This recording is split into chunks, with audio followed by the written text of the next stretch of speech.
Hello everyone. आज के इस लेक्चर में हम स्टार्ट करने वाले हैं मुख्यतः ट्रांसपोर्ट ऑफ गैसेस अर्थात गैसों का परिवहन।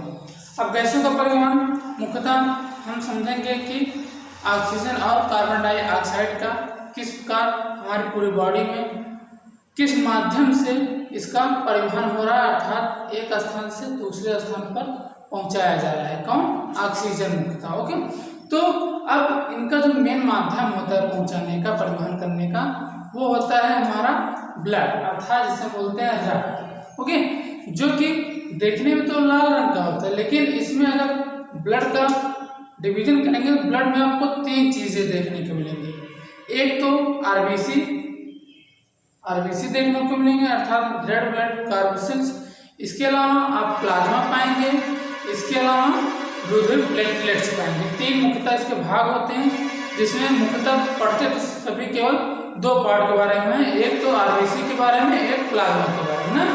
तो हम लेकिन यहाँ पर हम ब्लड के बारे में ज़्यादा न जानकारी लेंगे, बस इतना समझते हैं कि ब्लड ही हमारा वो माध्यम है जिसके थ्रू ऑक्सीजन और कार्बन डाइऑक्साइड का परिवहन होता है। ओके, अब देखो ब्लड यदि हम देखते हैं तो हमें लाल रंग का दिखता है ना। अब लाल रंग का क्यों दिखता है? वो दिखता है हमें हीमोग्लोबिन के कारण। अब हीमोग्लोबिन क्या होता है? हीमोग्लोबिन जो होता है दो चीजों से मिलकर बना होता है, हीम प्लस ग्लोबिन। किससे बना होता है? दो पार्ट से मिलकर बना होता है, एक तो हीम होता है, एक ग्लोबिन। हीम जो होता है वो हमारा रंगीन पदार्थ होता है और ये जो होता है प्रोटीन होता है। आइए समझे, जो हीमोग्लोबिन हमारे ब्लड में पाया जाता है वो पाया जाता है हीम नामक रंगक पदार्थ से एवं ग्लोबिन नामक प्रोटीन से, ये इसे बोलते हैं हीमोग्लोबिन। अब हीमोग्लोबिन की हम बात क्यों करें? क्योंकि ब्लड में जो हीमोग्लोबिन होती है ना, वही इसके ट्रांसपोर्ट में मदद करती है। ट्रांसपोर्ट में मदद किस लिए कैसे करती है? ये हीमोग्लोबिन जो होती है ऑक्सीजन के अणुओं को ना अपने से बांध करके एक स्थान से दूसरे स्थान पर ले जाती है। अब जैसे कोई स्कूल की एक वाहन हो गई ना, तो उसे हम समझ लेते हैं कि ये एक प्रकार से हीमोग्लोबिन है। आई बस में ये क्या है? एक प्रकार से हीमोग्लोबिन है। बस हमारी क्या होगा? हीमोग्लोबिन। और वो बच्चों को लेती है, अर्थात किसको लेती है? ऑक्सीजन को लेती है। बच्चों को लेने गई तो वहां पर बच्चों को लेकर पहुंचती कहां पर है? स्कूल में, अर्थात उसके उचित स्थान पर ना। तो क्या बोला जा रहा है कि जैसे हो गया बस, ये लिया किसको? बच्चों को लेकर पहुंचती कहां है? स्कूल में। देखो बस हमारी क्या हो गई? ये हो गया हमारा हीमोग्लोबिन, ये क्या हो गया? ऑक्सीजन, ये क्या हो गया? अम्ल। अच्छा, अर्थात जिस स्थान पर उसे पहुंचाना है, जिस आर्गन में उसे पहुंचाना है, उस किसको पहुंचाना है? ऑक्सीजन को। किसकी सहायता से? हीमोग्लोबिन की सहायता से। अब इसको शायद ना भूलें, मतलब एक एग्जांपल के थ्रू आप समझ लीजिए कि बस हो गए हमारे हीमोग्लोबिन और चिल्ड्रन हो गए हमारे ऑक्सीजन। बस गई, बच्चों को लिया और वो कहां पर ले जाएगी? उसे स्कूल में। स्कूल का तात्पर्य क्या है कि हमारी बॉडी में उनके उचित स्थान पर, जहां इनको पहुंचना है ऑक्सीजन को, उनके उचित स्थान पर ये पहुंचाने का कार्य करती है। कौन? हमारा हीमोग्लोबिन, अर्थात जिसे हम बस का नाम दिए। ओके, तो ये हीमोग्लोबिन ऑक्सीजन को कलेक्ट कहां से किया करेगा? ये लंग में उपस्थित कोशिकाओं के द्वारा ऑक्सीजन को कलेक्ट करेगा, अर्थात ये उनको बांध लेगा, उनको अपने अंदर बांध लेगा। अर्थात वो जैसे बस हो गया हीमोग्लोबिन ऑक्सीजन के अणुओं को, बच्चों को भर लेगा और वो भर करके पहुंचा देगा स्कूल में। तो उसी प्रकार इसका भी कार्य होता है कि हीमोग्लोबिन ऑक्सीजन को बांध लेता है। और एक बात जो होता है ना, हीमोग्लोबिन मुख्यतः 4 अणुओं को बांधता है एक साथ में। यहाँ समझ लेते हैं हीमोग्लोबिन है, ये हीमोग्लोबिन है। हीमोग्लोबिन को अगर देखते हैं तो हीमोग्लोबिन जो है ना मुख्यतः 4 अणुओं को बांधता है। किसके अणुओं को? ऑक्सीजन के अणुओं को। लंग से एक हीमोग्लोबिन जो होता है, हीमोग्लोबिन कई पाए जाते हैं, तो जो एक हीमोग्लोबिन होता है वो मुख्यतः 4 ऑक्सीजन अणुओं को अपने साथ बांध करके, बाइंड करके वो ट्रांसपोर्ट करता है। ओके, तो वही बोला गया है कि ऑक्सीजन जो होता है वो इनके 4 अणुओं से जुड़ जाता है, सॉरी हीमोग्लोबिन के 4 अणुओं को बांध लेता है, जुड़ जाता है और वो उनके उचित स्थान पर ले जाती है। एक चीज और, हीमोग्लोबिन अगर बात करें इसमें, तो इसमें पाया जाता है एक लौह युक्त पदार्थ अर्थात आयरन जिसे बोलते हैं, वो पाया जाता है Fe2+, Fe+2 बोल सकते हैं, Fe2+। तो इसको याद रखना, ये बहुत इंपॉर्टेंट होता है, बहुत बार पूछा जाता है कि हीमोग्लोबिन में पाया जाने लौह युक्त पदार्थ का जो उसकी पावर होती है, संयोजकता होती है, वो क्या होती है, यानी कि Fe+2। अगर इसमें ऑप्शन में दे देगा कि Fe+2, Fe+3, Fe+ या फिर नन, ओके, तो उसमें आप क्या लगाएंगे Fe+2। आ रही है ना बात समझ में अच्छे से? ओके, तो ये ध्यान देना Fe+2 पाया जाता है। तो अब ये हीमोग्लोबिन 4 अणुओं को लेकर के पहुंचती है हमारी बॉडी के अन्य स्थानों पर। देखो क्या पढ़ेंगे यहाँ पर, मुख्यतः इस लेक्चर में पढ़ेंगे ऑक्सीजन का परिवहन। अभी कार्बन डाइऑक्साइड के बारे में नहीं बात करें, यहाँ पर हम केवल ऑक्सीजन का बात करेंगे। तो ऑक्सीजन लेकर ये ऑक्सीजन हमारे बॉडी में किस तरह पहुंचती है इसके बारे में हम आपको अच्छी तरह से बता रहे हैं, यही समझना। अभी कार्बन डाइऑक्साइड की बात हम जिक्र नहीं करेंगे, उसको हम नेक्स्ट लेक्चर में लेंगे। ओके, तो इसमें क्या हुआ, हीमोग्लोबिन के साथ ऑक्सीजन उत्क्रमणीय क्यों बोला जा रहा है? उत्क्रमणीय इसलिए बोला जा रहा है, ये जब हीमोग्लोबिन ऑक्सीजन के अणुओं को लिया और बॉडी के यानी शरीर के हमारे अन्य भागों में पहुंचा, तो अब उन अन्य भागों में जो पहले से ऑक्सीजन पहुंचा था उसके उपापचय के दौरान कार्बन डाइऑक्साइड रिलीज हुआ था कि नहीं? देखो, अगर जब ये ऑक्सीजन गया तो ये हमारी मान लो कोई आर्गन है, इसमें पहले भी सेशन हुआ रहता है ना, तो इसके फलस्वरूप क्या निकला जाता है? Carbon dioxide. अब यहां से ये गई इसको ऑक्सीजन देने के लिए, अब ये इसको ऑक्सीजन दिया तो उसके बदले में क्या देता है? CO2। क्या देता है? CO2। ये ऑक्सीजन उस आर्गन को, हीमोग्लोबिन जो होता है इसको ऑक्सीजन दिया उस आर्गन को, जिस आर्गन को आवश्यकता है, तो उस आर्गन ने ऑक्सीजन को लिया, तो इस लेने के अलावा उसने कुछ दिया। क्या दिया? Carbon dioxide. आई बात सुने, कार्बन डाइऑक्साइड बदले में दिया। अर्थात हीमोग्लोबिन एक ऐसा वाहक है, ब्लड में उपस्थित एक ऐसा ट्रांसपोर्ट का माध्यम है जो कि ऑक्सीजन और कार्बन डाइऑक्साइड दोनों का परिवहन करता है। ओके, तो यहां से हीमोग्लोबिन ने ऑक्सीजन को दिया ना, ऑक्सीजन को दिया और यहां से CO2 को ले लिया। क्या किया?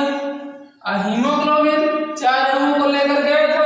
अब इस आर्गन ने बोला हमें ऑक्सीजन की आवश्यकता है, हमें भूख लगी है, हमको ऑक्सीजन चाहिए।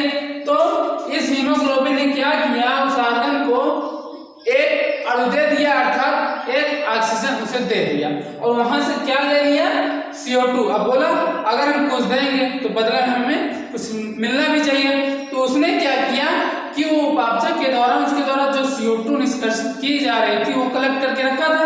तो अब वो क्या करता है कि वो अपना CO2 जो होता है ना वो हीमोग्लोबिन को दे देता है और हीमोग्लोबिन CO2 को अपने अंदर बांध लेता है। ओके, अब बांध लेगा तो यार हीमोग्लोबिन वाला पदार्थ अर्थात अब ये हल्का सा ये जो ब्लड होगा हल्का सा दूषित हो जाएगा, अर्थात ये अब इसमें ऑक्सीजन की मात्रा कम हो जाएगी। तो अब ये जब फिर से फेफड़े में पहुंचेगी तो ये अपना कार्बन डाइऑक्साइड फेफड़ों में पहुंचा देती है। ओके, तो यही काम होता है हमारे हीमोग्लोबिन का। तो वही बोला गया है कि उत्क्रमणीय अवस्था में हीमोग्लोबिन के साथ ऑक्सीजन जो होता है उत्क्रमणीय अवस्था, मतलब ये उचित आर्गन को ऑक्सीजन देता भी है और कुछ उसके बदले में ले लेता है। इसका जैसे ये निशान होता है ना, इस साइड में रिएक्शन गया, ये ऑक्सीजन ले गया, इधर CO2 है, ये बदले में इसे क्या दे देगा, अगर हीमोग्लोबिन से जुड़ा ये ऑक्सीजन है तो ऑक्सीजन इसको देगा, तो ये बदले में क्या दे देगा इसे, कार्बन डाइऑक्साइड, और इसे ये बदले में इसे क्या दे रहा है, ऑक्सीजन ना, समझ में आया ना। तो वही बोल रहा है रिवर्सिबल, अर्थात ऑक्सीजन देगा और कार्बन डाइऑक्साइड को ले लेगा।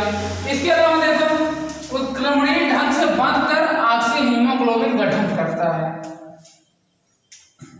ये पॉइंट याद रखना आप, ऑक्सी हीमोग्लोबिन अर्थात ऑक्सी हीमोग्लोबिन से जुड़ा हुआ ऑक्सीजन जो होता है वो क्या बोला गया कि हीमोग्लोबिन ऑक्सीजन के साथ जुड़ करके एक उत्क्रमणीय ढंग से मिल करके ऑक्सी हीमोग्लोबिन का गठन करता है, ऑक्सी हीमोग्लोबिन का गठन करता है, अर्थात हीमोग्लोबिन से ऑक्सीजन का जुड़ाव। आई बात सुने।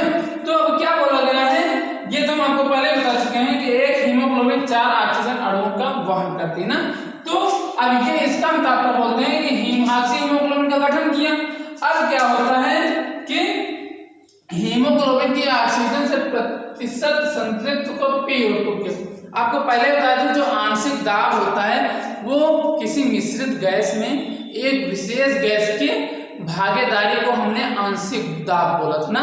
तो अब आंशिक दाब वो कार्बन डाइऑक्साइड का हो सकता है, O2 का हो सकता है अर्थात ऑक्सीजन का हो सकता है, या फिर और किसी अन्य किसी वन गैस के किसी एक गैस के बारे में बात करेंगे तो उसके आगे हम P लगा सकते हैं अर्थात आंशिक लगा सकते हैं। ओके, तो वही बोला गया है कि हीमोग्लोबिन की ऑक्सीजन से संतृप्त मात्रा PO2 के सापेक्ष आलेखित करने पर सिग्मॉइड वक्र प्राप्त होता है। क्या बोल रहा है, सिग्मॉइड कर्व। सिग्मॉइड कर्व आपको ये जो दिख रहा है ये प्रकार से सिग्मॉइड वक्र है, और यहाँ पर जो आपको 20, 40, 60, 80, 100 आपको दिख रहा है ये इसकी प्रतिशत सांद्रता है, किसकी, ऑक्सीजन की। क्या बोल रहा है, हीमोग्लोबिन की ऑक्सीजन से प्रतिशत संतृप्त को, ये जो आपको दिख रहा है ऑक्सीजन के साथ हीमोग्लोबिन के संतृप्त का प्रतिशत आपको दिखाया गया। हम अब आप इसको बताते हैं। अब यहां पर देखो ये एक प्रकार का सिग्मॉइड वक्र है।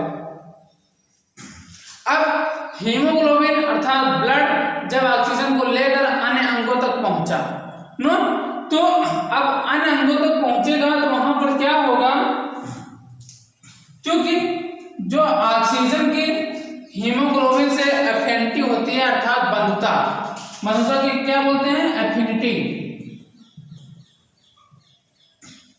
जो ऑक्सीजन की हीमोग्लोबिन से बंधुता होगी वो होगी PO2 अर्थात जो आंशिक दाब जिसका ज्यादा होगा, सॉरी अगर ऑक्सीजन का आंशिक दाब जितना ही ज्यादा होगा वो उतना ही ज्यादा हीमोग्लोबिन से कस के मजबूत से बंधा रहता है, अर्थात जितना ही ज्यादा PO2 रहेगा उतनी ही मजबूती से हीमोग्लोबिन ऑक्सीजन को बांध करके रखे रहेगा।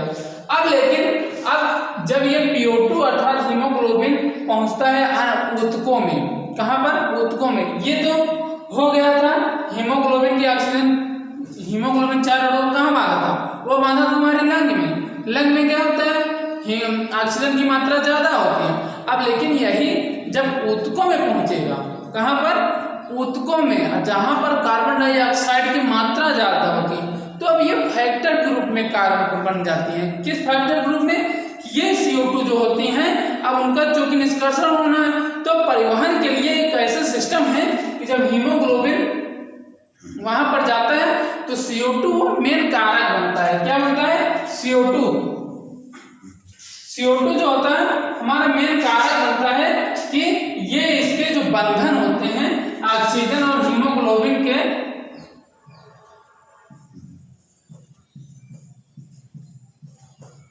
ये जो इसके बंधन है ना, तो ये इसको तोड़ देता है, अर्थात तोड़ देता है या फिर तोड़ने का प्रयास करता है। क्यों, क्योंकि PuCO2 अब यहाँ पर मैक्सिमम रूप है। किसी भी, चाहे आप किसी भी चीज को देख लेंगे, अगर किसी चीज की किसी पदार्थ का ज्यादा मात्रा वहां उपस्थित है। अब यहाँ पर ऑक्सीजन 4 तो गया ना, यहाँ खुशी को क्या से हीमोग्लोबिन 4 ऑक्सीजन को लिया और ऊतकों में पहुंच गया। लेकिन अब इन्होंने क्या किया कि इन्होंने देखा कि जब हम ऊतकों में पहुंचे, अब ऊतकों में पहुंचे, ऊतकों में मात्रा किसकी ज्यादा रहेगी, ऑक्सीजन की या फिर CO2 की?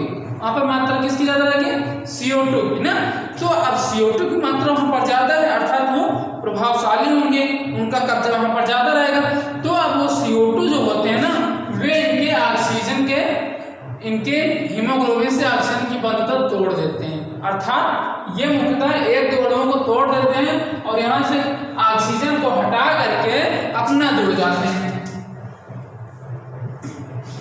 तो अब परिवहन, ध्यान देना, परिवहन हो रहा है ऑक्सीजन और कार्बन डाइऑक्साइड। अब ऑक्सीजन ऊतकों तक पहुंच गया ना, तो ऊतकों ने ऑक्सीजन कार्बन डाइऑक्साइड को बांध दिया हीमोग्लोबिन का। अब चूंकि ब्लड है, ब्लड का सर्कुलेशन होता रहेगा। अब उस अंग से ब्लड फिर जब पहुंचेगा हमारे फेफड़ों में हृदय के द्वारा, तो वहां पर ये फिर शुद्ध होगा, अर्थात कार्बन डाइऑक्साइड फिर हमारे श्वास द्वारा बाहर निकाल दी जाती है और वहां से फिर हीमोग्लोबिन अणुओं, ऑक्सीजन की अणुओं को कैप्चर करती है और फिर दूसरे अंगों में पहुंचती है ना।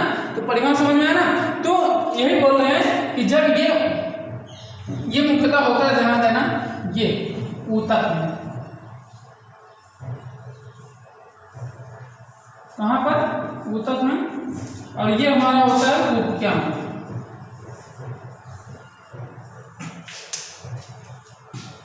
ध्यान देना कि जब हीमोग्लोबिन ऑक्सीजन को लेकर ऊतकों में पहुंचा तो वहां पर क्या हुआ, ऑक्सीजन हट गया और कार्बन डाइऑक्साइड जुड़ गया। अर्थात कार्बन डाइऑक्साइड एक मेन कारक है जो कि उसके बंधन को कमजोर करती है। ये कहाँ पर होता है, हमारे ऊतकों में। अब उस स्थिति में इसका क्या इंपॉर्टेंट है, आप सोचेंगे इसके बारे में कुछ बता ही नहीं रहे, तो हम बता रहे हैं, डोंट वरी। तो यहाँ पर क्या हुआ, PCO2 अधिक है, कहाँ पर, ऊतक में। वहां पर हीमोग्लोबिन की बंधुता कम या फिर कमजोर हो जाती है ऑक्सीजन से। तो यहाँ पर PCO2 अधिक होती है। तो इस स्थिति में क्या होती है, जो सिग्मॉइड वक्र आपको दिख रहा है ना, तो ये मेन वक्र है। अब देखते हैं कि जब ये ऊतकों में पहुंचा तो वहां हीमोग्लोबिन से CO2 जुड़ गए ना, तो उस स्थिति में क्या होता है, ये राइट साइड में शिफ्ट हो जाता है। कहां पर, ये जो वक्र आपको दिख रहा है, ये राइट साइड अर्थात नीचे के साइड, इसकी जो ये जो वक्र आपको दिख रहे हैं, एक प्रकार से ऑक्सी हीमोग्लोबिन की है। ऑक्सी हीमोग्लोबिन ये एक प्रकार से हमारे बॉडी में चली जा रही है ना, तो ये बॉडी में जो चली जा रही है, तो अगर ये रास्ते में मिल गया इसे ऊतक, तो इसके द्वारा ऑक्सीजन कार्बन डाइऑक्साइड बढ़ जाता है और ऑक्सीजन उसे ले लेता है, तो ये वक्र जो होता है हल्का सा नीचे आ जाता है। समझ रहे हैं ना कि जो वक्र है कार्बन डाइऑक्साइड और ऑक्सीजन के वियोजन के दिखा रहे हैं। मुख्यतः ये ऑक्सीजन के वियोजन को वक्र दिखा रहा है। अब ये नीचे क्यों आए, क्योंकि यहाँ पर ऑक्सीजन का वियोजन हुआ। वियोजन किसके द्वारा हुआ, कार्बन डाइऑक्साइड के कारण। कार्बन डाइऑक्साइड के अलावा भी आपको यहाँ पर देखने को कुछ मिलेंगे कि वहां पर उसका pH मान कम होता है। किसका मान, pH का मान कहाँ पर कम होता है, ऊतक में। इसके अलावा H+ आयन सांद्रता ज्यादा होती है, अम्लीयता अर्थात अधिक होती है। अम्लीयता कब अधिक होगी, जितनी ज्यादा H+ आयन उतनी ज्यादा अम्लीयता। अब अम्लीयता ज्यादा, जाहिर सी बात है pH का मान कम होगा, तो अर्थात 7 से नीचे। pH का मान आप जानते हैं ना, ये 7 से ऊपर है तो क्षार अम्ल, और 7 से नीचे है तो pH का मान अम्ल होगा। और pH अगर 7 पे है तो वह उदासीन होगा ना। तो वही बोला कि यहाँ पर H+ आयन सांद्रता और अम्लीयता भी ज्यादा रहेगा। और टेम्परेचर भी इंपॉर्टेंट रखता है, ऊतकों में जो होता है टेम्परेचर अधिक होता है। इस स्थिति में क्या होता है, ये जो ऑक्सी हीमोग्लोबिन वक्र आपको सिग्मॉइड वक्र में दिखाए थे, वो राइट साइड में शिफ्ट हो जाता है, अर्थात नीचे आ जाता है। और यही अगर हम बात कूपिका में करते हैं, तो वो वहां पर होता है क्योंकि वहां पर PO2 की मात्रा अधिक रहती है। उस अवस्था में क्या हो जाता है, ये कुछ इस तरह शिफ्ट होती है। कहां पर,